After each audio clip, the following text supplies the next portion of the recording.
அமேசானில் aesthetic home decorate இந்த topic கொடுத்து சர்ச் பண்ணுறவங்க மோஸ்ட்லி லேண்ட் ஆகிற பேஜ் எது தெரியுமா? ஹோம் டெக்கரேஷனில் மட்டும் கிட்டத்தட்ட 5 கோடி பேர் வந்து அமேசானில் கடைசி ஒரு வருஷத்துக்கு தேடியிருக்காங்க. மோஸ்ட்லி $500 இருக்கிற ப்ராடக்ட்டை தான் வந்து இந்த கேட்டகரியில் வாங்குகிறாங்க. இதில் சர்ச் பண்ணுறவங்க அப்படி டெக்கரேஷனில் வந்து ரொம்ப முக்கியமான கீவேர்டு தான் வந்து இந்த ஆஸ்தட்டிக் ஹோம் டெக்கரேஷன். இதே மாதிரி வரவங்க நிறைய பேர் இந்த ப்ராடக்டை செலக்ட் பண்ணி வாங்குகிறாங்க. ஸோ இந்த ப்ராடக்டோட வெயிட்டு கிட்டத்தட்ட 3/4 கிலோ வரும்.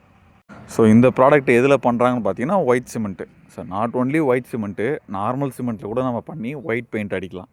ஸோ அப்போது ஒரு சிமெண்ட்டு 1 கிலோவோட வெயிட் வந்து பார்த்திங்கன்னா ₹8. ₹400 சிமெண்ட் பேக்குன்னு வச்சிங்கன்னா கூட ₹8.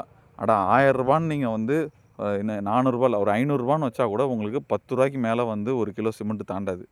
₹10 சிமெண்ட் வச்சு நீங்கள் பண்ணணும். 1 கிலோ வச்சு பண்ணாலே ₹10 தான் செலவாகுது. அப்போ இது வந்து 3/4 கிலோ இதோட வெயிட்டு. அப்போது நீங்கள் செய்கிறதுக்கு உங்களுக்கு கிட்டத்தட்ட ₹10 தான் ஆகுது.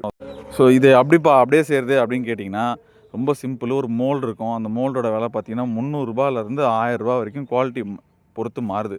நீங்கள் ₹1000க்கே வாங்கினா கூட ஒரு நாளைக்கு ஒரு மோல்டு ஊற்றி நீங்கள் 1 கிலோ ஊற்றி செஞ்சால் கூட 2-3 வருஷத்தில் உங்கள்கிட்ட ஒரு 1000 பீஸ் வந்துடும். நம்ம அவ்வளோலாம் செய்யணும் கூட அவசியம் இல்லை. ஆர்டர் வரும்போது ஜஸ்ட்டு ஆர்டர் வந்ததுக்கப்புறம் நம்ம வந்து ஒரு 10 நம்ம செஞ்சு வச்சுட்டா கூட ஆர்டர் வரும்போது நம்ம விற்றுக்கலாம்.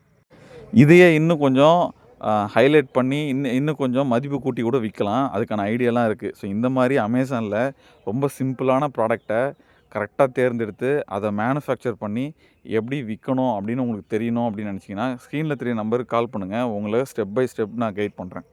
பொதுவாக அமேசானில் பொருள் விற்கணும்னு முடிவு பண்ணிட்டா யார்கிட்ட வாங்குறது, எங்கே விற்கிறது, இல்லை என்ன ப்ராடக்ட் விற்கிறதுன்ற குழப்பம் வரும். அந்த குழப்பம் இனிமேட்டு உங்களுக்கு இருக்காதுன்னு நம்புகிறேன். இந்த வீடியோ பிடிச்சிருந்தா லைக் பண்ணுங்கள். சரி, பேசிக்கிட்டே வந்து இந்த பொருளை அவங்க எவ்வளோக்கு விற்கிறாங்கன்னு சொல்ல மறந்துட்டேன் பார்த்தீங்களா? ₹178 விற்கிறாங்க. இந்த ₹178 அவங்களுக்கு செலவு என்ன ஆகுன்றதையும் ரஃபாக புரிஞ்சுப்போம்.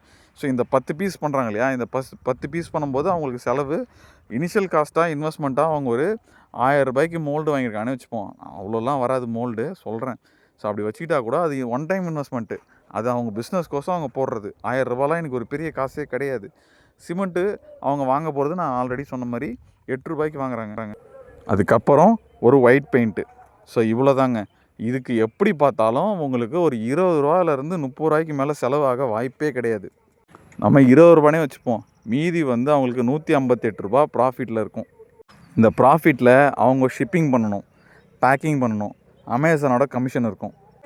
இது எல்லாத்துக்கும் அவங்களுக்கு ஒரு ₹100 செலவானால் கூட ஒரு ₹50 அவங்களுக்கு ப்ராஃபிட்டாக நிற்கும். ஒரு பீஸுக்கு ₹50னா ஒரு 1,00,000 பீஸ் போனால் எப்படி இருந்திருக்கும்? ஒரு 50,000 பீஸு, ஒரு 10,000 பீஸு, 5 கோடி பேர் தேடுறாங்க. அதில் ஒரு 10,000 பீஸ் விற்றுருக்காது இதில்.